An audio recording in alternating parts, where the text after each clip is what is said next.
Welcome students. Today's topic is valuation of cost per unit and preparation of departmental trading account. आज का हमारा topic cost per unit की गणना करना का मूल्यांकन करना और साथ ही साथ डिपार्टमेंटल ट्रेडिंग अकाउंट के प्रिपरेशन की जानकारी इस वीडियो में हम आपके सामने में प्रेजेंट करने जा रहे हैं। ये टॉपिक बहुत ही इम्पॉर्टेंट टॉपिक है एग्जाम के पॉइंट ऑफ व्यू से। मोस्ट ऑफ द टाइम हम देखते हैं डिपार्टमेंटल अकाउंटिंग में यही इसी टॉपिक से रिलेटेड क्वेश्चन पूछा जाता है। इस टॉपिक से रिलेटेड क्वेश्चन पूछने में इंफॉर्मेशन या क्वेश्चन जो प्रेजेंट किया जाता है, क्वेश्चन जो दिया जाता है, उसमें सिर्फ और सिर्फ यूनिट का इंफॉर्मेशन रहता है, चाहे ओपनिंग स्टॉक हो, चाहे परचेजेस का यूनिट हो, सेल का यूनिट हो। इस तरीके से यूनिट का इंफॉर्मेशन दिया जाता है और सिर्फ cost of purchases, combined cost of purchases दे दिया जाता है। इसी कारण से हमें कॉस्ट पर यूनिट कैलकुलेट करने की जरूरत होती है। उसके पश्चात हम उसका ग्रॉस प्रॉफिट से ग्रॉस प्रॉफिट का सेल्स से रेट की जानकारी हम ले लेते हैं, परसेंटेज को कैलकुलेट कर लेते हैं, जिसके बेसिस पर हम कॉस्ट पर यूनिट निकालने में सफल हो पाते हैं या निकाल पाते हैं। और जब कॉस्ट पर यूनिट निकल गया और हमें बनाना है डिपार्टमेंटल ट्रेडिंग अकाउंट में हम जानते हैं ओपनिंग स्टॉक हो, परचेजेस हो, सेल्स हो, ये सब कॉस्ट रेट में कैलकुलेट किया जाता है और सेल्स का तो सेलिंग प्राइस रेट दे देता है। अर्थात अब हम इस बेसिस पर सफल हो पाते हैं डिपार्टमेंटल ट्रेडिंग अकाउंट बनाने में। इसका प्रेजेंटेशन एक एक करके हम स्टेप वाइज इसकी जानकारी आपको देने जा रहे हैं। सबसे पहले इंफॉर्मेशन जो क्वेश्चन में, इस तरह के क्वेश्चन में इंफॉर्मेशन जो दिए जाते हैं उसकी जानकारी हम आपके सामने में रखना है।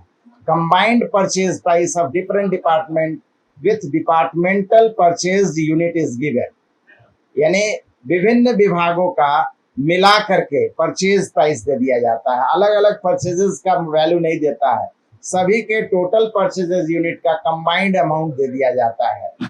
इस तरीके की समस्या हम पाते हैं। दूसरी समस्या है selling price per unit different department का अलग अलग दे देता है, इसमें कोई प्रॉब्लम नहीं है। साथ ही साथ इंफॉर्मेशन यह भी दिया जाता है कि ग्रॉस प्रॉफिट का रेट जो होगा वो सभी डिपार्टमेंट में सभी कंडीशन में एक जैसा होगा। तो जब हम इस तरीके की बात है तो कंबाइंड ग्रॉस प्रॉफिट निकाल लेंगे और वही रेट हमारा कंबाइंड ग्रॉस प्रॉफिट का ही जो रेट होगा वो इंडिविजुअल डिपार्टमेंट का भी होगा, क्योंकि क्वेश्चन में साफ साफ लिखा रहता है ग्रॉस प्रॉफिट का रेट जो है वो रिमेन्स सेम होगा, एक जैसा होगा सभी कंडीशन में, सभी केसेस में, एज ए होल भी और इंडिविजुअल डिपार्टमेंट में भी।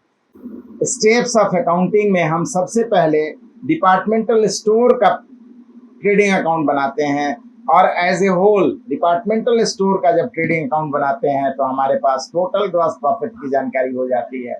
और जब टोटल ग्रॉस प्रॉफिट की जानकारी हो जाती है तो फिर इस ग्रॉस प्रॉफिट का सेल्स से परसेंटेज निकालते हैं, जिससे कि हमें कॉस्ट कैलकुलेशन में आसानी हो जाती है। और इसके पश्चात हम हर एक डिपार्टमेंट का कॉस्ट पर यूनिट आसानी से कैलकुलेट कर लेते हैं। जब कॉस्ट पर यूनिट आ गया उसके बाद हम क्वेश्चन में पाते हैं या तो सेलिंग यूनिट दे देता है हर एक डिपार्टमेंट का, या क्लोजिंग स्टॉक यूनिट दे देता है। अगर सेलिंग यूनिट दिया है तो क्लोजिंग स्टॉक यूनिट हम कैलकुलेट कर लेते हैं, अगर क्लोजिंग स्टॉक यूनिट दिया है तो सोल्ड यूनिट हम कैलकुलेट कर लेंगे आसानी से। इसके पश्चात प्रिपरेशन जब हम सब चीज का कैलकुलेशन कर लिए, हर एक प्रॉब्लम को का सॉल्यूशन ले आए, तो हम आसानी से preparation of departmental trading account यानी हर एक विभाग का अलग अलग ट्रेडिंग अकाउंट हम आसानी से कैलकुलेट कर पाते हैं और अलग अलग प्रॉफिट हम निकाल पाते हैं। इन्हीं बातों को हम एक क्वेश्चन से और स्पष्ट रूप से आपके सामने में जानकारी प्रेजेंट करने जा रहे हैं, पेश करने जा रहे हैं। क्वेश्चन है हमारा, from the following information prepare departmental trading account of X Y and Z department. Purchases made by XYZ department 1000, 2000 and 2400 units respectively. The cost of purchases was rupees 1 lakh. The opening stock of department XYZ 120, 80 and 152 units respectively. Sales were made of sales were made by X department 1020 units at the rate rupees 20 per unit selling price दे दिया है per unit. Y department 1920 means 1920 units at the rate rupees 22.50 per unit, and Z department 2496 units at the rate rupees 25 per unit. इस तरीके से इस question में total information unit में दिया गया है, सिर्फ सेल्स का सेलिंग रेट पर यूनिट दे दिया गया है.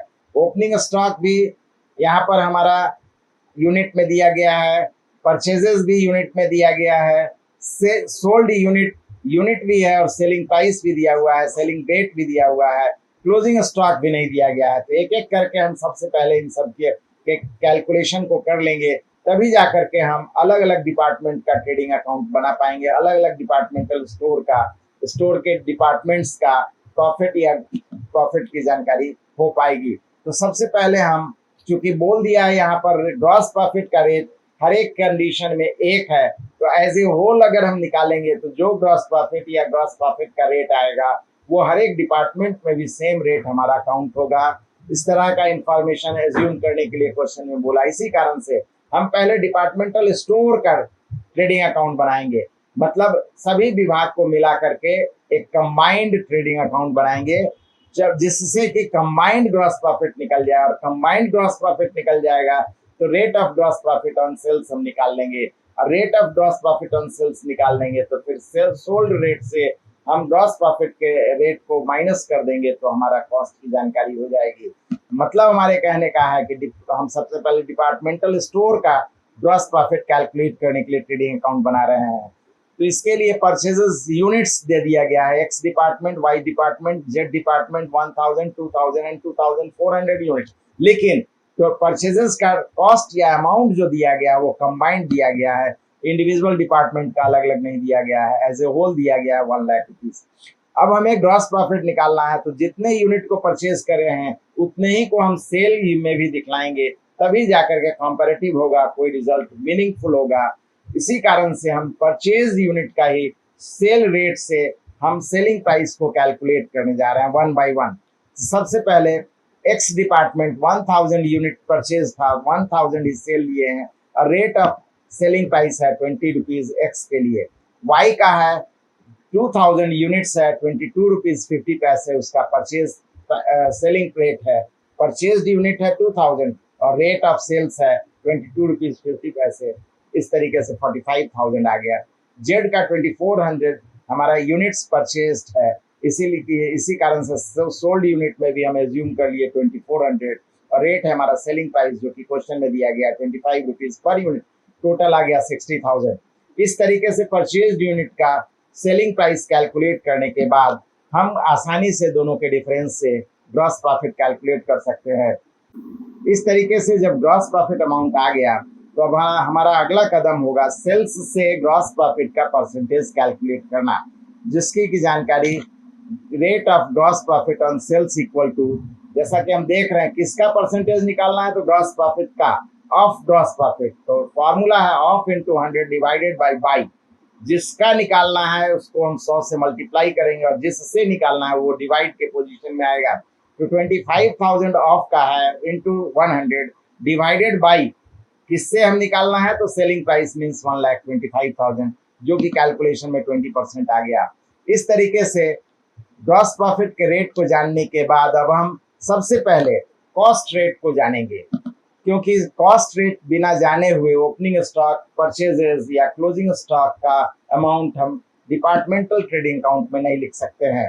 तो सबसे पहला अब हमारा कैलकुलेशन डिपार्टमेंटल कॉस्ट को कैलकुलेट करना है, जबकि rate of gross profit same है, मीन्स 20% है, और सेल्स का रेट जो दिया गया है हर एक डिपार्टमेंट का अलग अलग दे दिया गया है. ग्रॉस प्रॉफिट का रेट हम निकाल लिए हैं, वही हमारा हर एक डिपार्टमेंट का रेट होगा. या अर्थात अब हम डिफरेंस निकाल देंगे सेल्स माइनस ग्रॉस प्रॉफिट, तो कॉस्ट की जानकारी हो जाएगी. जैसा कि एक्स डिपार्टमेंट में हमारा कॉस्ट वैल्यू है 20 रुपीज, सॉरी सेल्स वैल्यू है 20 रुपीज और हमारा ग्रॉस प्रॉफिट का रेट है 20%. तो 20 रुपीज का 20% कैलकुलेट किए तो 4 रुपीज आया. और हम जानते हैं sales minus gross profit equal to cost होता है, मतलब कॉस्ट आ गया 16 रुपीज.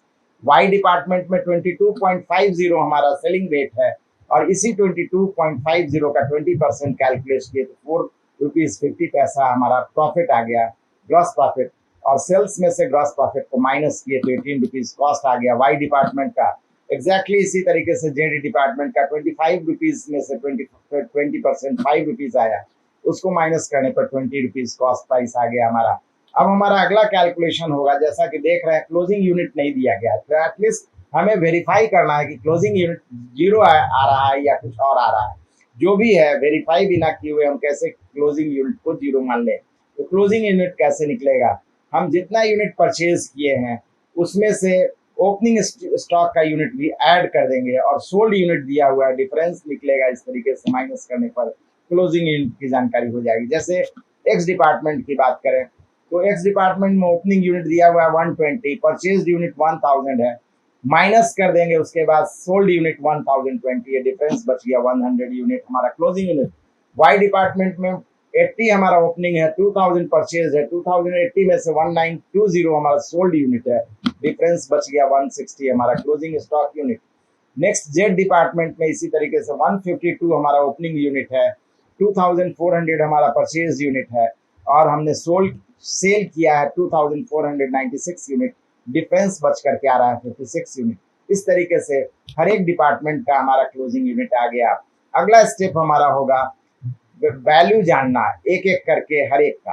तो सबसे पहले ओपनिंग स्टॉक का यूनिट मालूम है और हम जानते हैं उसका वैल्यूएशन जो होगा कॉस्ट रेट से होगा, कॉस्ट रेट कैलकुलेट कर चुके हैं।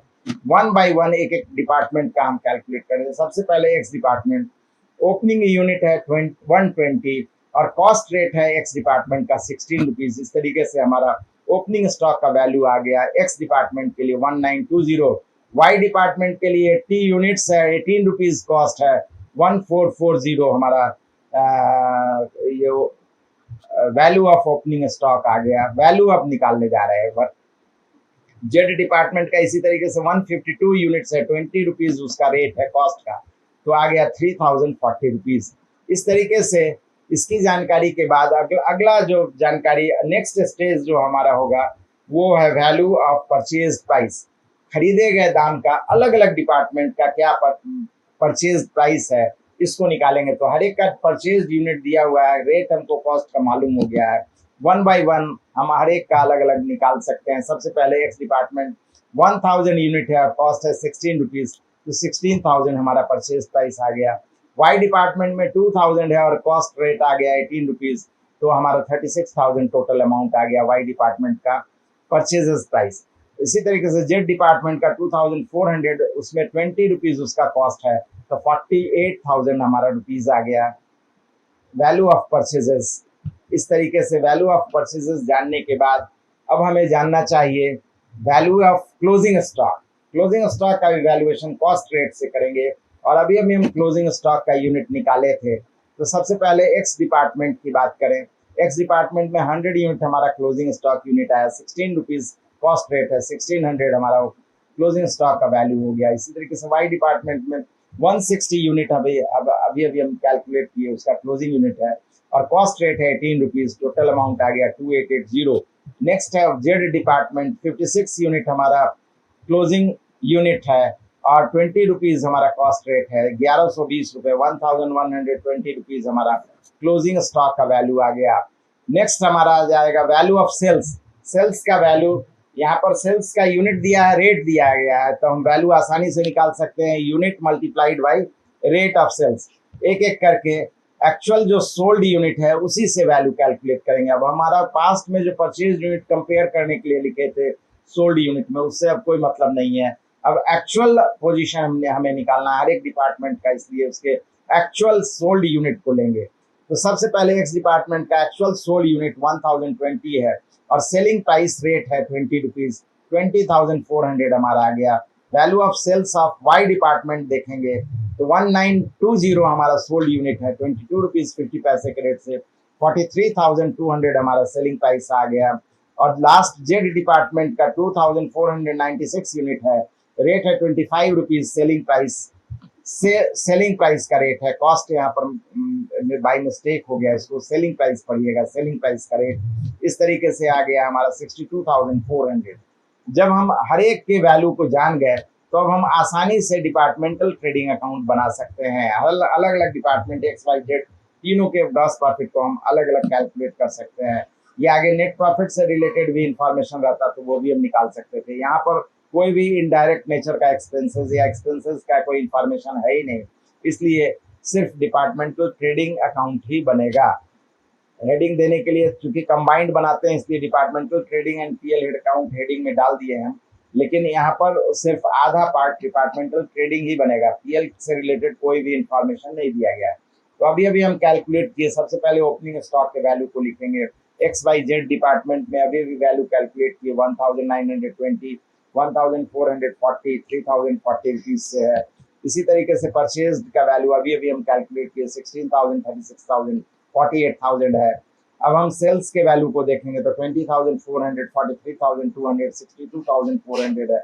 और क्लोजिंग स्टॉक का वैल्यू अभी हम कैलकुलेट किए 1,600 एक्स का है, 2,880 वाई का है, 1,120 जेड का है। तो जब सभी के इंफॉर्मेशन को ट्रेडिंग अकाउंट से रिलेटेड इंफॉर्मेशन को वैल्यू को पुट कर दिए, प्रेजेंट कर दिए, तो अब हम आसानी से डिफरेंस निकाल सकते हैं।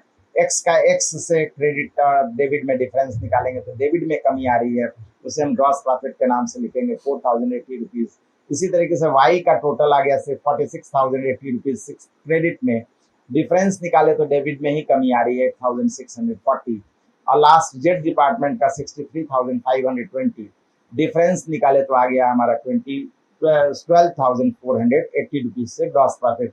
इस तरीके से हर एक डिपार्टमेंट के हम ग्रॉस प्रॉफिट को आसानी से कैलकुलेट किए। इनके स्टेप्स को याद रखना है, जब भी यूनिट का क्वेश्चन होगा हम उन स्टेप्स के माध्यम से आसानी से इस बात को पूरी तरीके से आसानी से सॉल्व कर सकते हैं।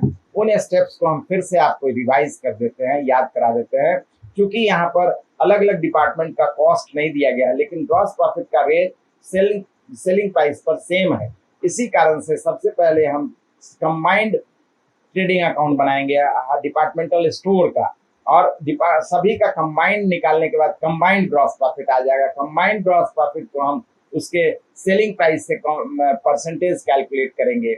इस तरीके से हमें ग्रॉस प्रॉफिट का सेल्स से क्या परसेंटेज है मालूम हो गया। क्योंकि सेल्स का रेट अलग अलग दिया हुआ था, उससे हम ग्रॉस प्रॉफिट रेट को माइनस कर देंगे तो कॉस्ट की जानकारी हो जाएगी। और जब कॉस्ट की जानकारी हो गई और यहाँ इस क्वेश्चन में क्लोजिंग स्टॉक का यूनिट नहीं दिया था, तो सबसे पहले opening stock plus purchases minus sold unit करेंगे, तो इस तरीके से हमारा क्लोजिंग स्टॉक का यूनिट भी आ जाएगा। और जब सब कुछ आ गया तो हम जानते हैं ओपनिंग स्टॉक कॉस्ट रेट से कैलकुलेट किया जाता है, कॉस्ट का रेट हम कैलकुलेट करना बतला दिए। परचेजेस कॉस्ट वैल्यू से लिखा जाता है, क्लोजिंग स्टॉक कॉस्ट वैल्यू से लिखा जाता है, लेकिन सेलिंग प्राइस से। और सब कुछ लिखने के बाद हम इस तरीके से प्रॉफिट या ग्रॉस प्रॉफिट की जानकारी, डिपार्टमेंटल ग्रॉस प्रॉफिट की जानकारी आसानी से हासिल कर सकते हैं, कर लिए हैं। इन सभी बातों के पश्चात हम आपको बतलाएं डिपार्टमेंटल अकाउंटिंग से रिलेटेड ऑलमोस्ट सभी समस्याओं की जानकारी हम आपके सामने में प्रेजेंट कर चुके हैं।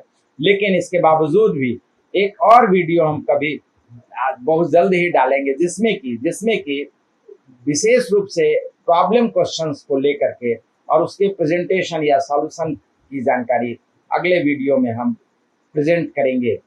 और डिपार्टमेंटल स्टोर से रिलेटेड फिर हमारे समझ से कोई भी जानकारी या समस्या नहीं रह जाती है। फिर भी अगर आप किसी भी तरह के प्रॉब्लम को फेस करते हैं, किसी भी लेवल के बुक में देख लीजिए, अगर फिर भी कोई प्रॉब्लम आता है तो आप हमारे कमेंट सेक्शन में इसको डाल सकते हैं।